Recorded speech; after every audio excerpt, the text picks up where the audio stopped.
అంత సడన్ గా ఎలా ఉన్నారు, ఎలా అసలు చెప్పి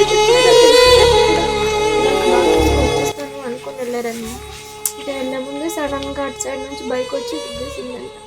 పిల్లల కోసం ధైర్యంగా ఉండి ముందుకు నడాలి. నీకు ఉన్న ఐడియాస్ ఏంటో నాకు చెప్పు, నేను చేద్దామంటే చేద్దాం, ప్రాబ్లం ఏం లేదు. నీ కొడుకు కోసం కూడా నువ్వు పెద్దగా ఆలోచించొద్దు, ఏదో ఒకటి చేసి చదివిద్దాం, అది పెద్ద ప్రాబ్లం అయితే కాదు. రోడ్ యాక్సిడెంట్లో తన భర్త చనిపోయారు. తనతో పాటు 3 నెలలు ఇంకా 4 సంవత్సరాల 2 కొడుకులు. ఏం చేయాలో తెలియని పరిస్థితి. ప్రస్తుతానికి వీళ్ళ పరిస్థితి చాలా బాధాకరం.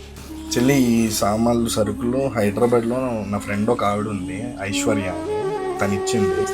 సరే madam, thank you so much madam. మా పిల్లలు నన్ను చూసి పంపించినందుకు చాలా థ్యాంక్స్ అండి. నువ్వు ఇండివిజువల్గా నించోవాలి, ఇప్పుడు నీకు ఇంకెవరి ఆధారం లేదు. సో నువ్వే మొగోడైనా తల్లైనా తండ్రి అయినా ఆ పిల్లలకి నువ్వే. ఈరోజు ఇలా ఉన్నానంటే కేవలం వీటి కోసం.